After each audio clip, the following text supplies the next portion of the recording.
प्रभावना की बात है। सम्यक दर्शन का 8वां अंग प्रभावना। प्रभावना मैंने ज्ञान का उद्योग करना, ज्ञान को प्रकट करना, उसकी वृद्धि करना, ज्ञान की वृद्धि करना, ज्ञान का उपयोग शुद्धात्मा में करना। ज्ञान का उपयोग जब शुद्धात्मा में होता है तो शुद्धि की वृद्धि होती है। इसका नाम ज्ञान की प्रभावना। ज्ञान जब अपने को प्रकाशित करता है तो सभी गुणों में शुद्धि बढ़ती है। निर्जराधिकार है, उसके संदर्भ में सारा प्रकरण आया है।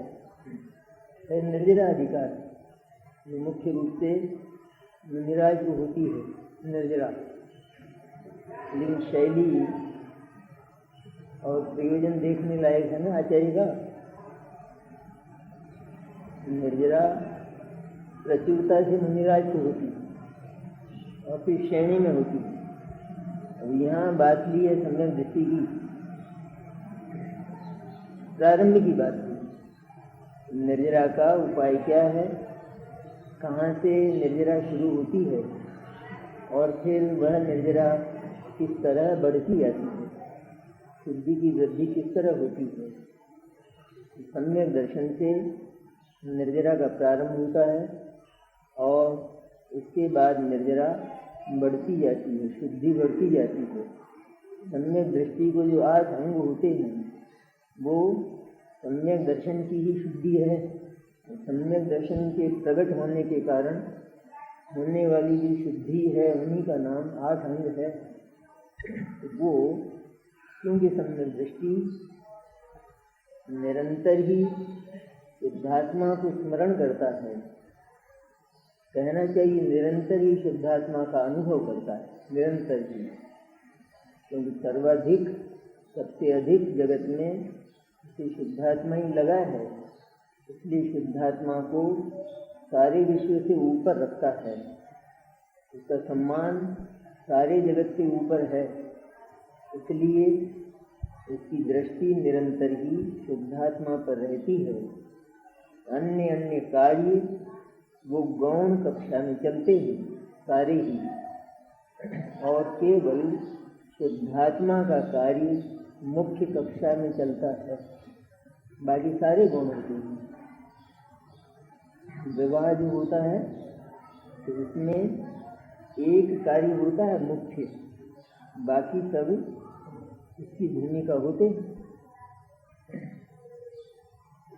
कन्या और वर के फेरे हो जाना मुख्य कार्य है, यही है ना मुख्य कार्य। अगर यह न हो तो कुछ भी नहीं है, और जैसे कुछ भी नहीं हुआ। जितना कुछ और होता है वह सब इसको केंद्रीभूत करके होता है, इसको मुख्य रखकर होता है। इसी तरह जितने भी कार्य होते हैं सम्यक दृष्टि को, पाप की तो पाप परिणाम की तो बहुत हानि होती है। पाप परिणाम तो क्रियमान होते हैं, पुण्य परिणाम वर्धमान होते हैं। जिसको शुद्धात्मा पर नजर रहती है उसके चित्त में निरंतर ही विशुद्धता रहती है।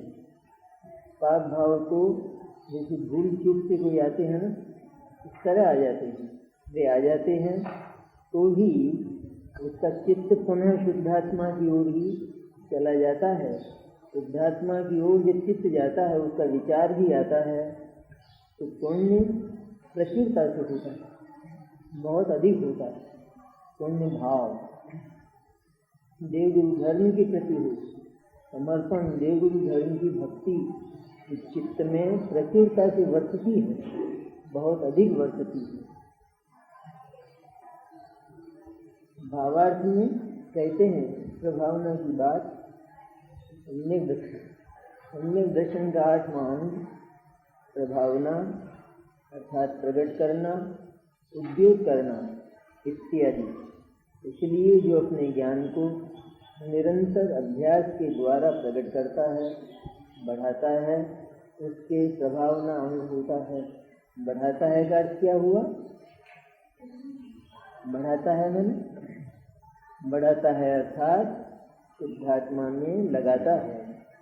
बढ़ाता है मैंने चौथम बढ़ाता है, उसका विकास करता है, वो नहीं, विकास न हो भले, ज्ञान तो थोड़ा ही हो लेकिन अपना प्रयोजन बनाने वाला वह ज्ञान जो थोड़ा होने पर भी अपने प्रयोजन को सिद्ध कर लेता है, वह थोड़े समय में केवल ज्ञान बन जाता है। शिवभूत मुनिराज की तरह उनका ज्ञान कितना सा था तो सही, लेकिन उस ज्ञान में मोक्ष मार्ग के व्यवसाय की पूरी ताकत थी।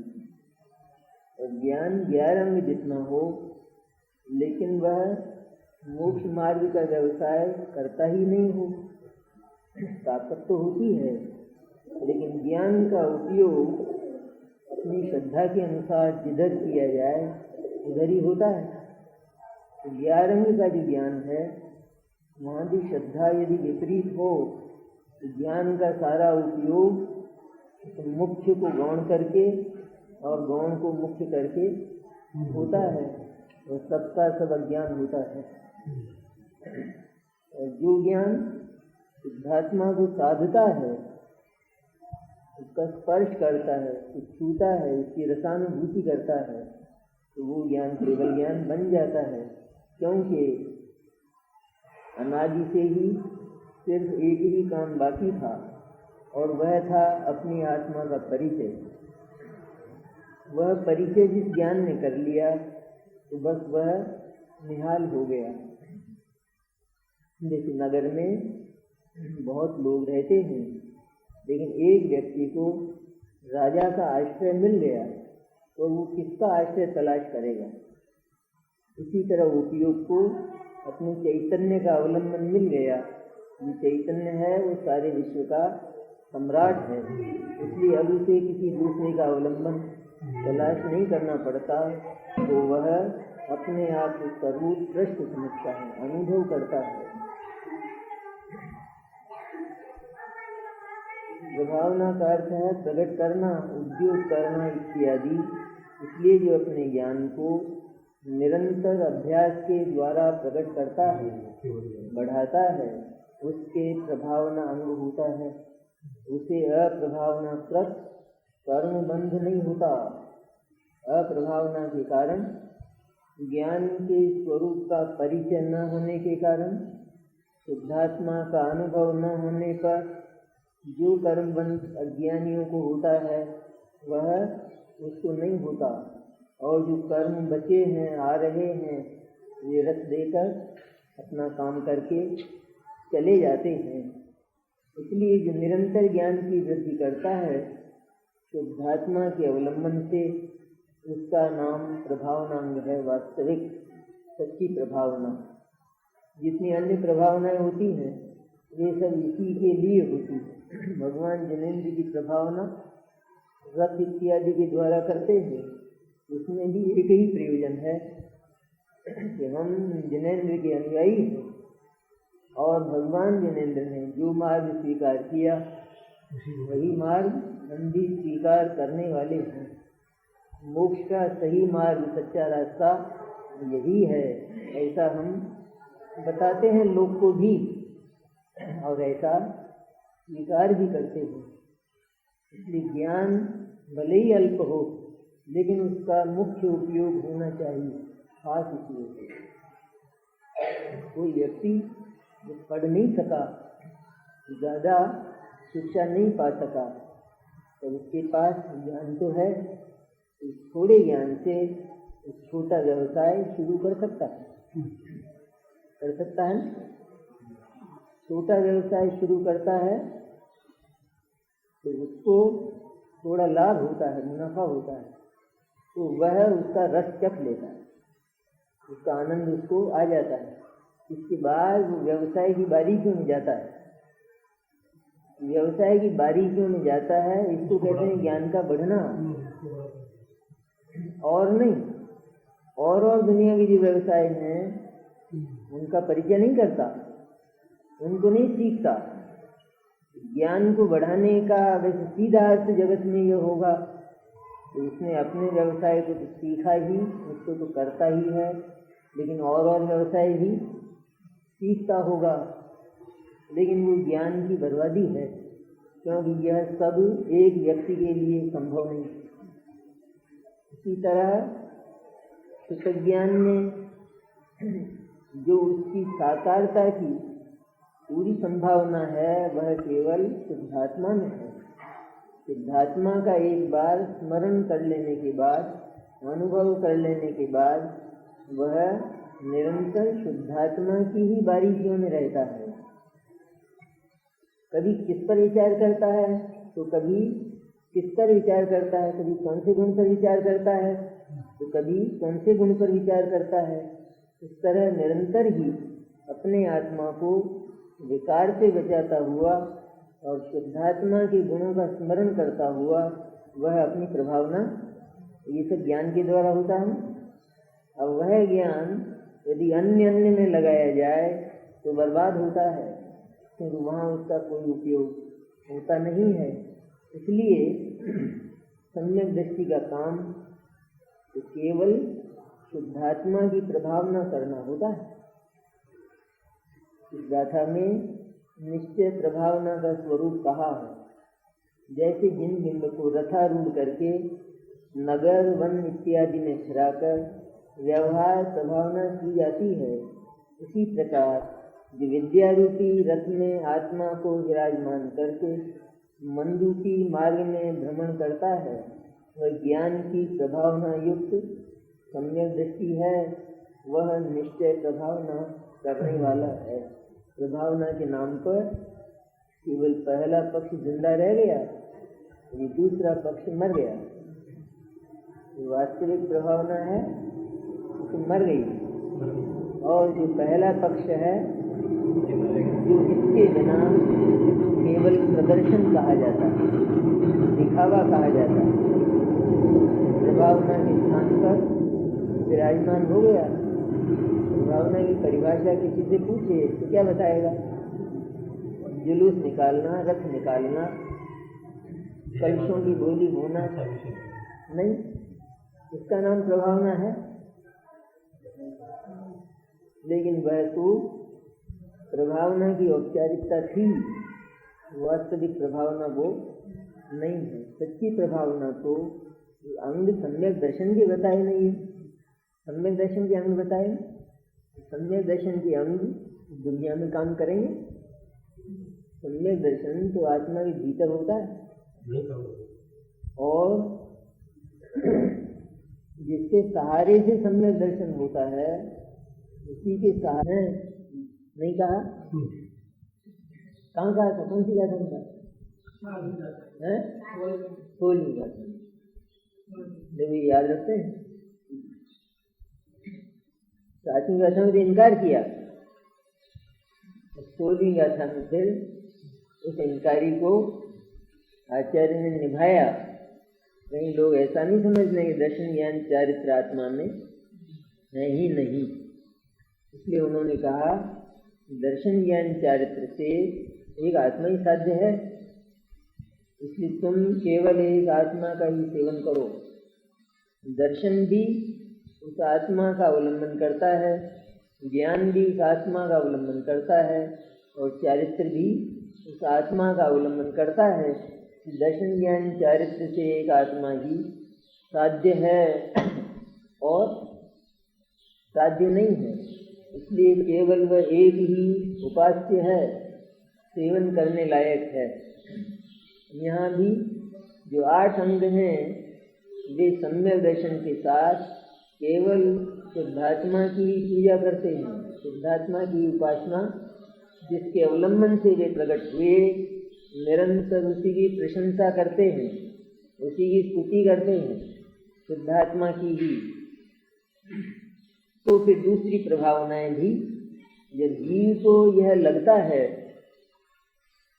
कि जिनेश्वर का मार्ग सचमुच इस लोक में सर्व सुंदर है, क्योंकि अभी तो मैंने जिनेंद्र के मार्ग के एक चरण को पाया है, सम्यक दर्शन को, और यदि उसमें इतना आनंद हो सकता है तो फिर पूर्णता में कितना आनंद होता होगा। जब ऐसा जानता है जीव तो फिर जिनेश्वर के मार्ग के फैलाने का भाव आता है, तब इन साधनों का तब जुलूस निकालता है, तब कलश भरता है। और ये कलश तो खाली रहता है, वो पानी के कलश भर जाते हैं। 108 भगवान के ऊपर गिर जाते हैं, भगवान नाली है। सफाई भी करे तो दूसरे की जीव, सफाई करे तो किसकी? दूसरे की। भगवान को भी 108 से निलावे, एक से भगवान साफ थोड़ी होते हैं। इसलिए जब तक अच्छी तरह पानी भगवान पर नहीं डाल ले तब तक इसके मन को तृप्ति होती है। जो आवे वही, ऐसे भगवान है सीधे साधे भोले भाले, कहते सुनते नहीं। जो आवे वही पानी, पानी डाले बिना इसके मन को चैन नहीं पड़ता नहीं। कितना विवेक है, कितनी बुद्धि। भगवान को भी सर्दी थोड़ी लगती है जी, पानी डालने में कोई दिक्कत है? पानी डालने में दिक्कत है, भगवान को सर्दी लगती है क्या? क्या हो गया पानी डालने? अरे पर वो भगवान है, तुम उनका आदर करना तो सीखो। ये क्या करते हो? ये बार बार पानी डालना, ये प्रतिमा का स्वरूप, प्रतिमा की ऊंचाई है, ये तो तुम अपनी कषाय अपना विकल्प पूरा करते हो। क्या करते हो? एक बार जो प्रतिमा प्रक्षालित की जा चुकी है उसको पानी डालना विवेक नहीं है। उससे पुण्य होना मानते हैं। छोड़ो छोड़ो सब, न मालूम क्या क्या कहते हैं जगत में।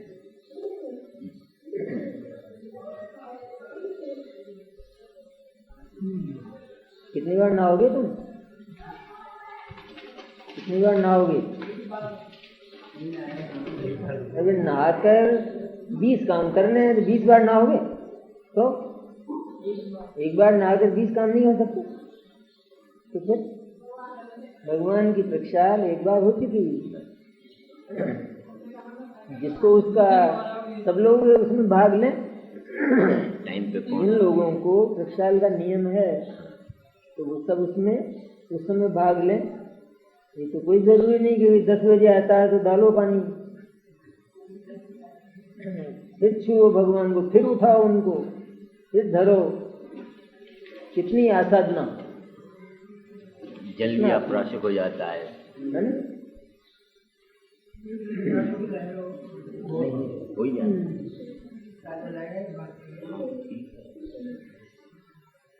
उससे पुण्य बंद होना मानते हैं, सब मानते पुण्य बंद हो गया, इसलिए मानते। जीव को इसमें ऐसा लगता है ना, मैं बहुत बड़े पुण्य से वंचित रह जाऊंगा अगर ऐसा नहीं करूँगा। इसलिए उसके मन का इतना आग्रह, इतना जबरदस्त आग्रह, प्रतिमा भी खराब होती है, प्रतिमा की मनोज्ञता खराब होती है। बार बार पानी का उपयोग करे तो प्रतिमा खराब नहीं होती, उसकी मनोज्ञता खराब होती है।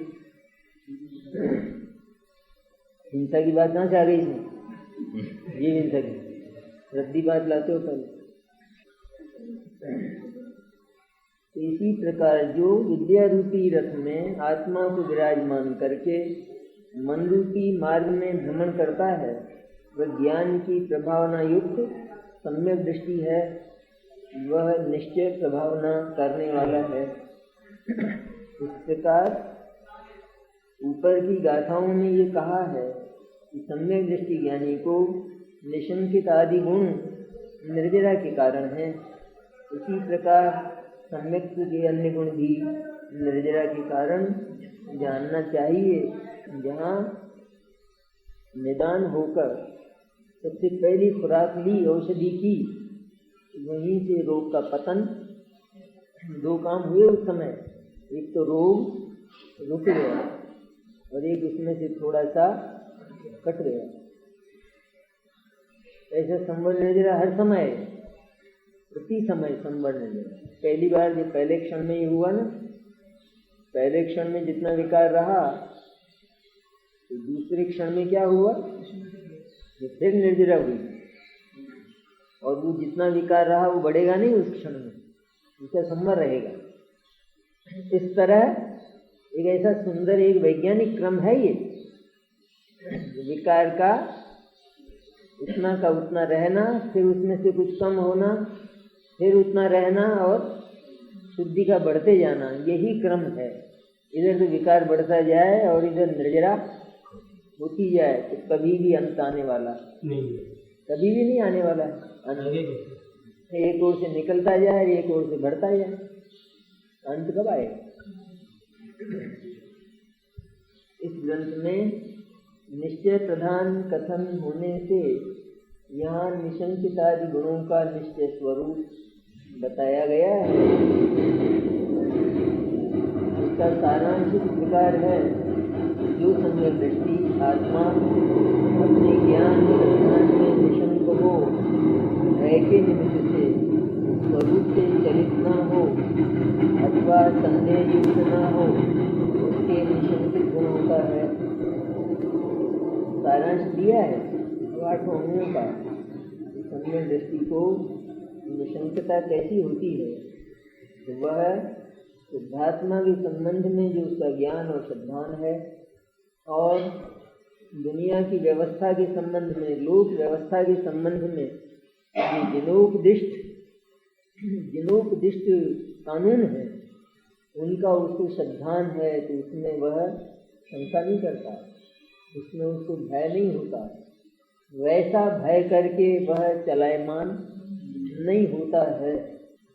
भय के निमित्त से स्वरूप से चलित न हो अथवा संदेह युक्त न हो, शंका भी न हो, तत्वों में शंका भी न हो, और किसी भी परिस्थिति में उस ज्ञान और श्रद्धान से भयभीत होकर उसका त्याग कर दे अथवा उसमें संदेह कर दे किसी भी तरह का, ऐसा होगा या नहीं? जैसे कोई प्रबल तर्क वाला, प्रबल युक्ति वाला आ जाए सामने और वह कोई तर्क प्रस्तुत करे, उसका उत्तर एकदम अपने आप को न लगे, तो ऐसा लगे कि मेरे श्रद्धान में कुछ फर्क हो सकता है, इस तरह संदेह पैदा हुआ ना तत्व में, वो नहीं होता है सम्यक दृष्टि से। और जगत के परिणामों के संबंध में उसको शंका भी होती है, भय भी होता है, संदेह भी होता है। जगत का जो यथावस्थित परिणाम है उसके संबंध में नहीं, किसके संबंध में? जो पर्याय होती रहती हैं उन पर्यायों के संबंध में, ऐसा क्यों हुआ, ऐसा क्यों नहीं हुआ, ये तो बहुत बुरा हुआ इत्यादि। ये तो ऊपर ही ऊपर उन परिणामों के संबंध में होता है, लेकिन भीतर से ये नहीं होता ये परिणाम असमय में हो गया, ये पर्याय असमय में हो गई, ऐसा नहीं होता। विकल्प की धारा, जिसको कर्म धारा कहते हैं, वो अलग चलती है और ज्ञान धारा अलग चला करती है। ये दो धारा सम्यक दर्शन होने पर ही होती है। जीव को ये बात समझ में नहीं आती, तो वहीं तो उसकी कर्म धारा है, जहाँ उसको भय चल रहा है, जहाँ उसको संदेह चल रहा है, और इधर ज्ञान धारा, ये कौन सी धारा थे? जहाँ वो धारा है वहाँ ये धारा कैसे? तो क्या उत्तर है? कहते हैं धाराएं सचमुच न्यारी न्यारी होती हैं, इनके गुण भी न्यारे न्यारे होते हैं। एक का जो गुण है वो ज्ञान और श्रद्धान है, चारित्र है, और दूसरा राग है। तो राग को एकदम मिटाना ये मोक्ष मार्ग नहीं है, लेकिन राग से अपने आप को पृथक कर लेना, ज्ञान में पृथक कर लेना, ये एक उपाय है। जब अपने आप को राग से पृथक कर लिया तो फिर राग सदा ही अपने से अलग न्यारा दिखने लगा, तो उस राग में होने वाले जो कार्य हैं उनका स्वामित्व तो इसको नहीं होता, उनका करता ही अपने आप को। राग को ही जब इसने अलग कर दिया तो फिर उसके होने वाले कार्यों की जिम्मेदारी इसकी नहीं होती है। ये केवल उनको विज्ञान जैसे लोक में होता है ना कि एक कपूत है उसको घर से बाहर निकाल दिया और ये कह दिया कि अब इसकी हमारी कोई जिम्मेदारी नहीं है, ये कुछ भी करेगा तो उसका उत्तरदायित्व मेरा नहीं होगा, ऐसा पिता ने घोषित कर दिया। जिसके बाद भी वो करता है और लोग कहते हैं तुम्हारे लड़के ने आज ऐसा किया, तब ये कह देता है कि किया होगा, मेरा कोई उत्तरदायित्व। तो तुम तो यूं कहकर ही समाप्त कर देता है बात को, वो लड़का ही मेरा नहीं। फिर भी लोग पीछा तो नहीं छोड़ते हैं कि तुम बचते क्यों हो, लड़का तो तुम्हारा ही है। मेरा होने पर भी मैंने उसके साथ प्रतिकत्व कर लिया है, अपने आप को उससे न्यारा कर लिया है, इसलिए उसमें जो कार्य होते हैं उनकी जिम्मेदारी मेरी नहीं है। सम्यक दृष्टि को पूछा जाए तो वो क्या जवाब देगा? ये होता तो है तुम्हारे भीतर, सभी कुछ देखते हैं हम तो, शंका भय संदेह रति अरति सब कुछ देखते हैं, घृणा राग द्वेष सब कुछ तो देखते हैं। क्या नहीं होता है तुम्हारे भीतर? होता तो है कहते हैं, लेकिन वे सब कपूत बेटे के व्यवसाय है। तो मैंने अपने आप को उनसे न्यारा कर लिया है। सूक्ष्म ज्ञान के बिना यह रहस्य समझ में नहीं आता। स्थूल ज्ञान वाले हैं वो तो कहेंगे ऐसे बहाने से क्या फायदा, और इससे कोई बच्चे थोड़े जाओगे तुम। जैसे तुम इनकार कर दोगे कि पुत्र मेरा नहीं है और उसका उत्तरदायित्व सारा का सारा उसी का है, तो ऐसा कह देने से तुम बरी हो जाओगे। तो ये क्या कहता है, मैं तो बरीड हूँ बिल्कुल, बरी क्या होना है, क्योंकि मैं कह चुका हूँ, मैं घोषणा कर चुका हूँ और ये घोषणा करने का मेरे को अधिकार है। इसी तरह जब तक अज्ञान को मैंने छाती से लगाया तब तक सारा उत्तरदायित्व उसका मेरा था, और तब मैंने नरक निगुर के कष्ट भी बहुत पाए। आज मैं उससे पृथकत्व कर बैठा हूँ और मैंने घोषणा कर दी है कि आज से ये रात का बेटा मेरा नहीं है, ये कपूत है, ये मेरे कुल का सत्यानाश करने वाला, मेरी संपत्ति को बर्बाद करने वाला है। इसलिए आज से मैंने इसे संबंध तोड़ लिए हैं। ऐसा मैंने एडवर्टाइज कर दिया है सब जगह। ये जिम्मेदारी रहती है नहीं रहती, कोर्ट में भी नहीं रहती है, कोर्ट में भी नहीं रहती। तो ये लिख चुका है पहले, इसने सारा कर लिया। तो एक कक्षा में ये राग रहता है, दूसरी कक्षा में श्रद्धा ज्ञान चारित्र रहते हैं। श्रद्धा ज्ञान चारित्र का जो परिणमन है उसका नाम ज्ञान धारा है, और इधर ये राग चलता है उसका नाम है कर्म धारा। ये कर्म धारा और ज्ञान धारा कभी भी एक नहीं होते हैं। अज्ञानी को एक लगता है, अज्ञानी ज्ञान धारा को कर्म धारा मानता है, ज्ञान को कर्म मानता है अज्ञानी। इसलिए उसको राग द्वेष का जन्म होता है, वे पाले पोसे जाते हैं और वे बढ़ते हैं। और जो ज्ञानी है वो ज्ञान को कर्म से सर्वथा न्यारा जानता है, वो ज्ञान को निष्कर्म जानता है। इसलिए उधर उसके द्वारा उत्पन्न होने वाले जो राग द्वेष हैं उनकी हानि होती जाती है। सारे ही अज्ञानी ज्ञान को कर्म मानते हैं। जब ज्ञान निष्कर्म है तो ज्ञान से बहुत काम करवाते हैं अज्ञानी। अज्ञानी के सारे काम ज्ञान से ही होते हैं, यद्यपि होते नहीं हैं, लेकिन अज्ञानी तो सब कुछ ज्ञान से ही करवाता है। कि जितना कुछ ये संसार खड़ा है उसे ज्ञान से खड़ा है, ऐसा ही मानता है। ये घड़ी ज्ञान से बनी नहीं बनी, ये जो कमरा है ये ज्ञान से नहीं बना, इसे ज्ञान से बनते हैं। रोटी भी ज्ञान से बनती है क्या? मैंने सब कुछ ज्ञान से ही होता है। और बात एकदम क्योंकि सारे ये तो सारा जगत तो ऐसा ही है, एकदम समझ में आती है। वास्तव में ज्ञान से ही सारा का सारा होता है, लेकिन ज्ञान का अभाव कर दे तो होगा क्या? ज्ञान का अगर अभाव कर दिया जाए, ये तो बताओ कि पदार्थ में परिणाम का अभाव हो जाएगा, पदार्थ पर्याय शून्य हो जाएगा। ज्ञान का अभाव कर दे तो फिर पदार्थ पर्याय शून्य हो जाना चाहिए, लेकिन ज्ञान का अभाव कर देने पर पदार्थ में परिणाम तो होता है। इससे ये मालूम होता है, सिद्ध होता है कि ज्ञान किसी भी वस्तु का उसके परिणाम का कर्ता नहीं है। किसी जैसे कुम्हार ने घड़ा बनाया, ये लोक प्रसिद्ध बात। घड़ा बनने से पहले मिट्टी का कोई परिणाम था या नहीं, कोई पर्याय थी या नहीं, तो उस पर्याय को कुम्हार कर रहा था। वहाँ मिट्टी के जो अनेक आकार प्रकार बन रहे थे वो कुम्हार बना रहा था। कौन बना रहा था? तो क्या मिट्टी वो पर्याय शून्य थी? पर्याय शून्य भी नहीं थी।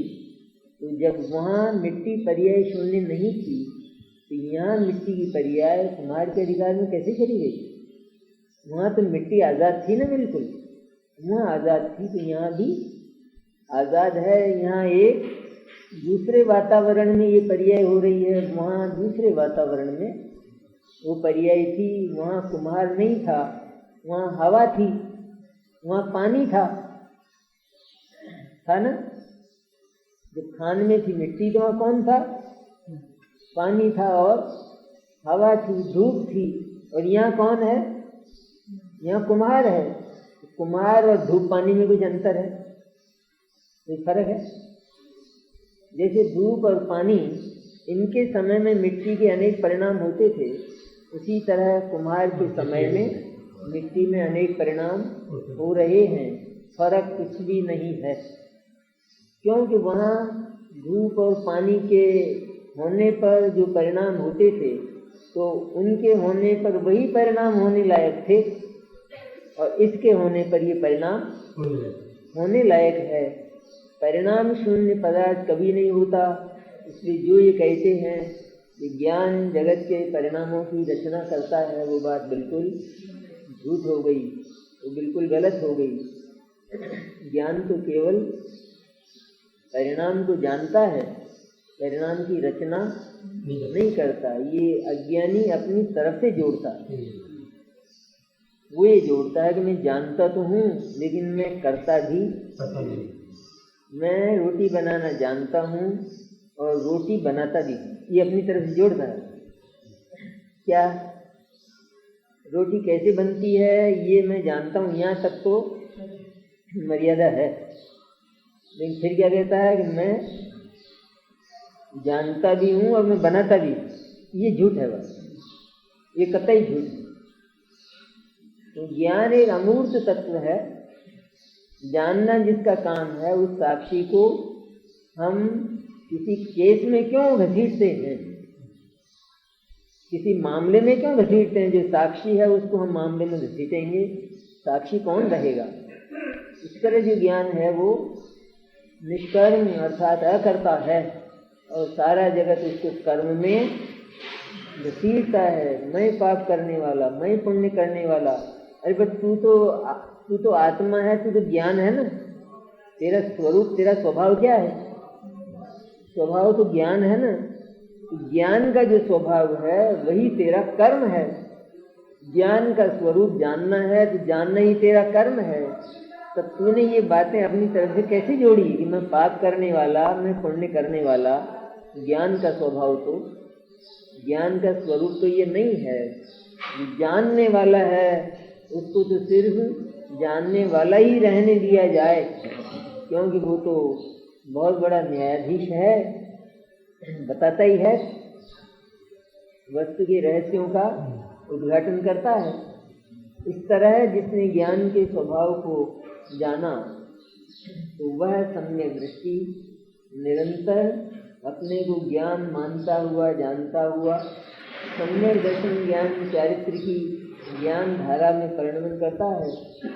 और उसके साथ उसके पास जो दूसरी कर्म धारा, विकल्प धारा, राग धारा चलती है, कि जो अभी कुछ अंशों में बच गई है, तो उसमें ये विकल्पों की, राग द्वेष, पाप पुण्य की, भय की, संदेह की ये तरंगें उठती हैं।